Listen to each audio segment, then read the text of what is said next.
Guys, welcome back to my channel. कैसे हैं आप सब? अगर आप मेरे चैनल पे नए हैं तो मेरे चैनल को सब्सक्राइब करना मत भूलना। तो गाइस, आज है लास्ट एंड फाइनल एपिसोड मेरी लेह की सीरीज़ का। अगर गाइस आप जानना चाहते हो कि हमारा एक्सपीरियंस कैसा रहा लेह लद्दाख की ट्रिप का और हमारा कितना खर्चा हुआ, तो उसके लिए आपको ये एपिसोड पूरा देखना पड़ेगा, क्योंकि इस एपिसोड में आज मैं आपको सिर्फ यही बताने वाली हूँ। तो गाइज़, ये था हमारा गेस्ट हाउस जहाँ पे कि हम लेह में रुके थे। यहाँ हमने 3-4 दिन स्टे किया था। तो गाइज, इसमें हमने रखा था बटर यहाँ पे, और वो सारा मेल्ट हो गया। हमने संभाला ही नहीं उसे, वो मेल्ट होके पूरी गाड़ी में लीक हो गया। ये यहाँ पे ये मेरी चप्पल देख लो आप, बस सारी चप्पल मेरी गंदी हो गई है बटर की वजह से। नीचे देखो पूरा बटर बटर हो गया, गाड़ी में भी काफ़ी स्मेल हो गई है बटर की। और ये कल थोड़ा सा साफ करने की कोशिश की थी मैंने, काफ़ी हद तक तो हो गया, बाकी तो अभी हम निकल रहे हैं होटल से। खड्डे में तो नहीं जाएगा टायर?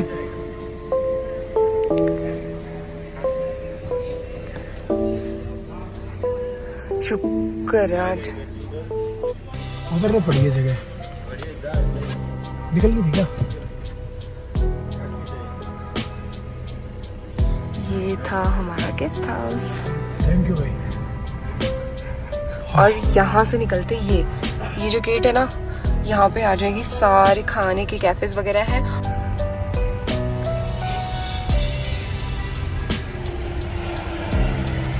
बाय ले, बाय बाय। तो गाइज़, सुबह के 9 बजे हम लोग लेह से निकल चुके हैं और मेरा प्लान था कि हम कारगिल वाले रास्ते से जाएंगे, पर राहुल ने कहा कि वो बहुत लंबा भी पड़ जाएगा और हम थक जाएंगे काफ़ी ज़्यादा उस रास्ते से जाएंगे तो इस वजह से हमें इस मनाली वाले रास्ते से ही आना पड़ा। सच्ची बताऊँ गाइस, तो मेरा बिल्कुल मन नहीं था इस रास्ते से आने का, पर फिर राहुल की बात भी सही है कि कारगिल वाला रास्ता हमें 400 किलोमीटर लंबा पड़ रहा था। और ये रास्ता आप देख सकते हैं, सड़क काफ़ी प्यारी थी। हाँ, कुछ जगह पे था कि कुछ पैचेस थे रोड के जो कि बहुत ही खस्ता हालत में थे, पर बाकी जो सड़क थी वो काफ़ी अच्छी थी। तो इस वजह से हम मनाली वाले रास्ते से ही वापस आए हैं। और अब तो यहाँ पे स्नोफॉल भी हुई है, तो आप देख सकते हैं कितने सुंदर व्यूज़ हमें देखने को मिल रहे हैं। और गाइज, इस रास्ते पे हमें वापसी आते टाइम स्नोफॉल भी देखने को मिली। आप देख सकते हैं बादल हो रहे हैं और बहुत प्यारा मौसम हो रहा है और स्नोफॉल भी होने लगी। तो गाइज, अगर हम बात करें मेरे एक्सपीरियंस की, तो मुझे काफ़ी मज़ा आया। मैं फ़र्स्ट टाइम लेह लद्दाख गई थी और मुझे तो बहुत मज़ा आया। मेरे लिए तो ये ट्रिप मेमोरेबल बन गई है। राहुल का मुझे पता नहीं, शायद उसे भी मज़ा आया होगा। राहुल तो बेचारा ड्राइव करने में ही रह गया, पर मैंने तो ट्रिप के पूरे मज़े लिए। मुझे तो बहुत अच्छा लगा। अच्छा दिखाऊं? सबसे हाईएस्ट थी ना अब तक ये, किससे भी लगाई? हाईएस्ट तो वो था जो हमने नुब्रा वैली जाते हुए किया था, 55 था वो। हाँ, मेरा ओवरऑल एक्सपीरियंस काफ़ी अच्छा रहा। अगर हम पर्टिकुलरली बात करें हमारे स्टे, फूड और ट्रैवल की, तो ट्रैवल तो हमने अपनी कार में किया था, जो कि हमने नई परचेज़ की थी उस टाइम पे। अभी भी वैसे वो नई है। तो मुझे काफ़ी लोगों ने पूछा कि हुंडई अल्काज़ार कैसी है। तो आप अगर परचेज़ करने की सोच रहे हो तो बेफिक्र होकर आप परचेज़ कर सकते हो, काफ़ी स्पेस है गाड़ी में। और सबसे बड़ी बात जो थी, हमें जहाँ पे डर लगा था एक बारी के लिए, वो था पांग से पहले ले जाते टाइम, जहाँ हमारी तबीयत ख़राब हो गई थी और जहाँ माइनस में टेम्परेचर था। हमें डर था कि शायद गाड़ी फर्स्ट अटैम्प्ट में स्टार्ट नहीं होगी, क्योंकि गाड़ी के ऊपर भी बर्फ़ जम गई थी। पर गाड़ी फर्स्ट अटैम्प्ट में स्टार्ट हो गई, जो कि बहुत खुशी की बात थी हमारे लिए कि गाड़ी को कोई दिक्कत नहीं आई। हम बीमार हो गए, कोई बात नहीं, हम ठीक हो जाएंगे, पर अगर गाड़ी की कुछ हो जाता तो हमें काफ़ी ज़्यादा दिक्कत आती। तो गाड़ी के साथ हमारा एक्सपीरियंस काफ़ी सही रहा था। गाड़ी ने हमें कहीं भी परेशान नहीं किया। गाइज़, यही थी वो जगह जहाँ हम बीमार हुए थे और जिसकी मैं अभी बात कर रही थी। और गाइज़, हम एक्चुअली में यहाँ पे बहुत ज़्यादा बीमार हो गए थे। मैंने अपने व्लॉग्स में ये चीज़ नहीं दिखाई, क्योंकि हम जेन्युइनली काफ़ी ज़्यादा बीमार थे कि मेरा तो मन ही नहीं था कि मैं कुछ रिकॉर्ड करूँ, और मेरा तो मन था कि घर चले हम वापस। इतनी ज़्यादा तबीयत ख़राब हो गई थी। और ऑक्सीजन लेवल यहाँ पे था 56 से लेके 58% तक। और गाइज़, ये हम कर रहे हैं ऑफ रोडिंग। ये रास्ता नहीं है, रास्ता काफ़ी लंबा है, पर ये हम ऑफ रोडिंग कर रहे हैं। और अगर आप कंफ्यूज हो रहे हो कि मैं कौन से व्लॉग की बात कर रही हूँ, तो मैंने लिंक दे दिया है डिस्क्रिप्शन में अपने उस एपिसोड का, तो आप वो चेक कर सकते हो। और अगर पिछले एपिसोड मेरे नहीं देखे हैं तो आप वो जाके भी देख सकते हो। मैंने प्लेलिस्ट का लिंक भी डिस्क्रिप्शन में दे दिया है। ओह, इतना बुरा नहीं है रास्ता वैसे, है ना? ठीक है, चलो तो जी। यहीं से चलना, नॉर्मल रास्ता तो यही है। वैसे वो भी था पर ये ज्यादा सही है उससे। यहाँ से ले ले, अब तो यहाँ से ले ले, बहुत एकदम से ही नीचे है वो।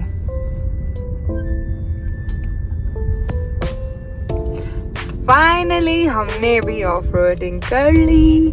इतना लंबा रास्ता हम जाते, इतना घूम के वहां पे पहुंचते हम। तो ये थी डिस्प्लेसमेंट, मतलब शॉर्टकट। तो हम यहाँ से जा रहे हैं, और बल्कि एक बंदा तो यहाँ से लेके भी आ रहा है। और गाइज ये है वो जगह जहाँ हम रुके थे यार। अपनी हालत खराब की थी हमने, मतलब वॉमिटिंग, कमर दर्द, सिर दर्द, गर्दन दर्द, फीवर, सब कुछ इस जगह की वजह से हो गया था। क्योंकि यहाँ पे अभी 8 डिग्री टेम्परेचर है, मतलब वहाँ तो यहाँ पे अभी 7 डिग्री टेम्परेचर है दिन में, दोपहर के 2 बजे। तो रात को तो सोच लो क्या ही हाल होता होगा, माइनस में जाता है यहाँ टेम्परेचर। तो अब तो हम इस तरफ हमारा देखने का भी दिल नहीं कर रहा, इतना बुरा हुआ था हमारे साथ रात को।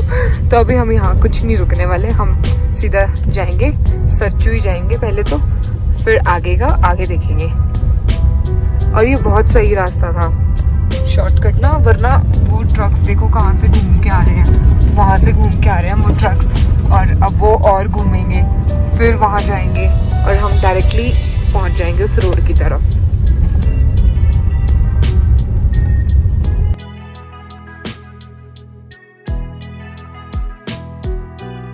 वापसी आते टाइम हमें 3 चीज़ें करने को मिली, ऑफ रोडिंग और मतलब देखने को भी, ठीक है, स्नोफॉल और हिरन, ये जो आपको दिख रही है डियर, काफ़ी सारी थी ये। भाई पता भी नहीं चल रहा, पता है, रोक ले, बेशक रोक ले।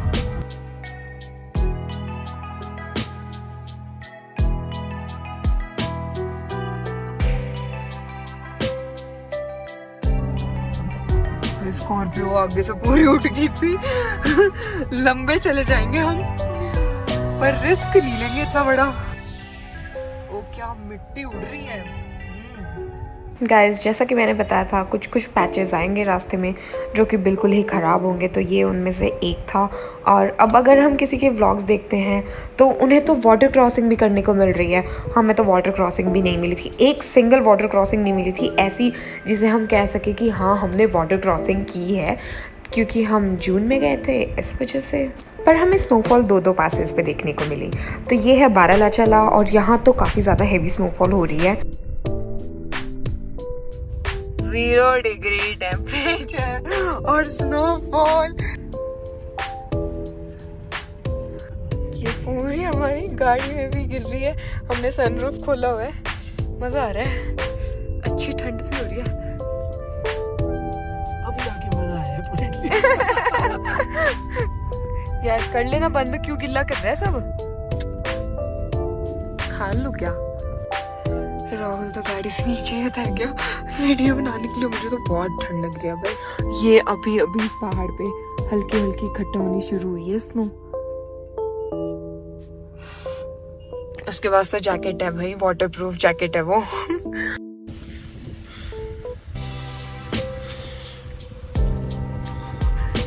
लगता है गाइज मैं आपको सूरजताल लेक नहीं दिखा पाऊंगी, क्योंकि ये जो नीचे है ना, ये सूरजताल लेक है और स्नोफॉल हो रही है, तो नहीं देख पाएंगे। हमने सोचा था आते टाइम देखेंगे, हम खुद नहीं देख पाएंगे। ये सूरजताल लेक जिस पे की स्नो गिर रही है। दीपक ताल पे ना, वहाँ नहीं गिरी होगी यार, यहाँ पे ज्यादा ठंड है। रुक एक फोटो लूंगा। स्नोफॉल रुक चुकी है और वो बादल इतने प्यारे लग रहे हैं ना, बहुत पूरा पहाड़ कवर किया हुआ है उन्होंने, पूरा का पूरा वहाँ से पहाड़। हाँ वो ऊपर भी जा रहे हैं और बहुत सुंदर लग रहे हैं। हमारा लक काफ़ी अच्छा था कि हमें पूरे रास्ते बादल मिले, एक जगह भी हमें धूप नहीं मिली, वरना तो हम काफ़ी ज़्यादा इरिटेट हो जाते। पर पूरे रास्ते बादल थे तो काफ़ी सुहाना मौसम था और हमारा सफ़र भी काफ़ी सुहाना था। और अब हम फाइनली केलोंग पहुंच चुके हैं और देखते हैं क्या करना है। केलोंग तो वैसे हम स्टे नहीं करेंगे क्योंकि अभी हमारे पास काफ़ी टाइम है। तो गाइस हम आपको दिखाते हैं हिमाचल की बस के ड्राइवर की बदतमीजी। यहाँ से ये ट्रक काफ़ी हद तक आगे निकल चुका था और वो बस वाले ने जान करके बस अड़ाई कि मैं बैक नहीं लूँगा, तुम पीछे लो। और हम पीछे कहाँ जाएं, हमारे पीछे तो ब्रिज है, ठीक है। तो हम और हमारे पीछे भी अभी काफ़ी गाड़ियाँ लग चुकी हैं, तो हमारे पास कोई स्पेस ही नहीं है। और वो बस वाला अड़ा हुआ है कि मैं पीछे नहीं लूँगा, तुम लोग लो। मतलब उस एक बस वाले ने 10 गाड़ियों को पीछे करवाया है।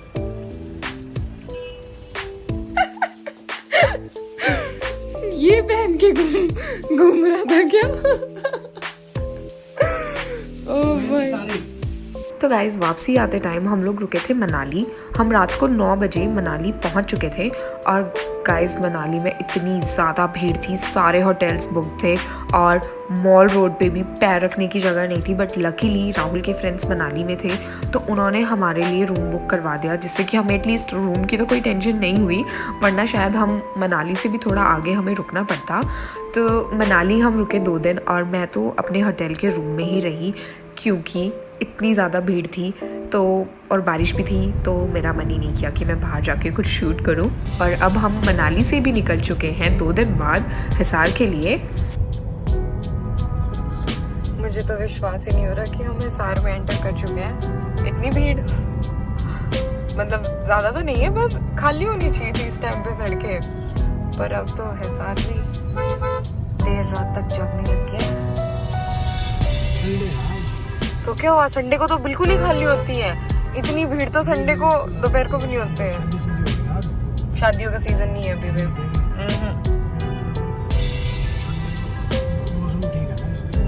कुछ भी हो सकता है पर भीड़ है भाई हिसार में भी। सुबह 6 बजे आ जाओ तो भी सड़कें खाली मिल जाती है और इस टाइम तो 11 बज गए हैं और लोग टहल रहे हैं आराम से सड़कों पे।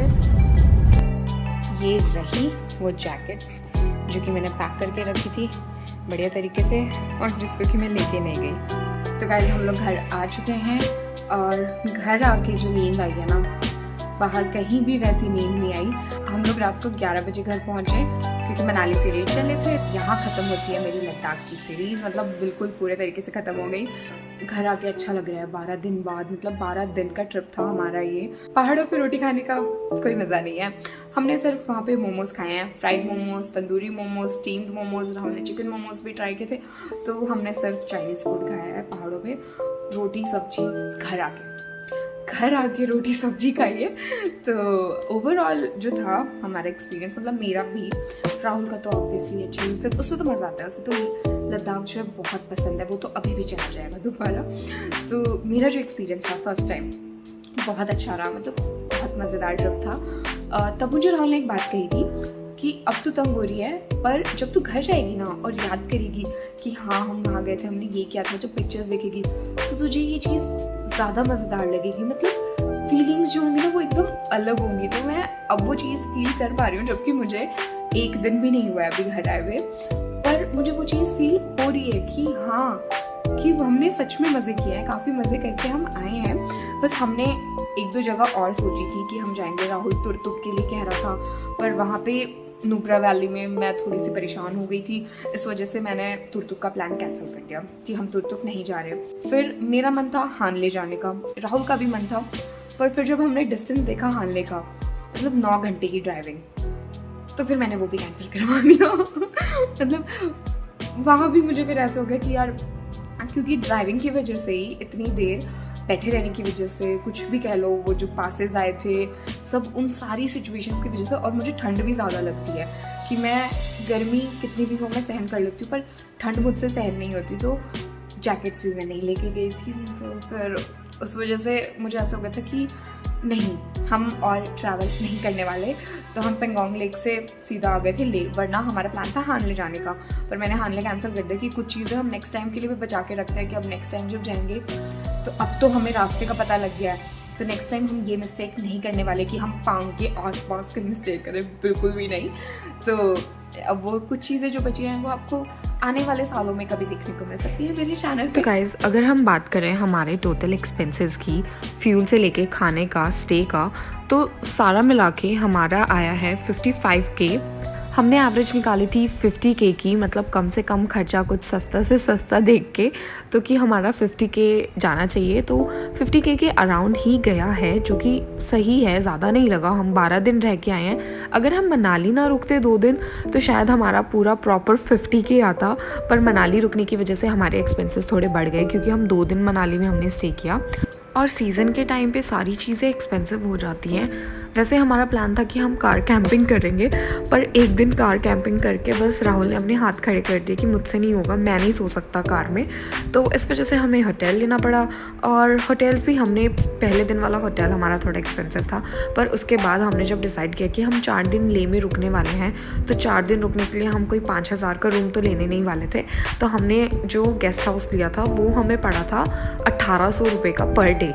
और अगर हम बात करते हैं खाने की, तो खाने के चार्जेस भी नॉर्मल हैं जितने आपको मतलब किसी और जगह पे मिलेंगे। खाने के चार्जेस उतने ही थे, और हमने खाना तो खाया ही नहीं, हमने रोटी सब्जी नहीं खाई। मैंने जैसा कि आपको बताया कि हमने सिर्फ वहाँ पे चाइनीज़ फूड खाया, तो रोटी सब्जी के पैसे बचा लिए हमने पर वहाँ की रोटी सब्जी आपको पसंद भी नहीं आएगी।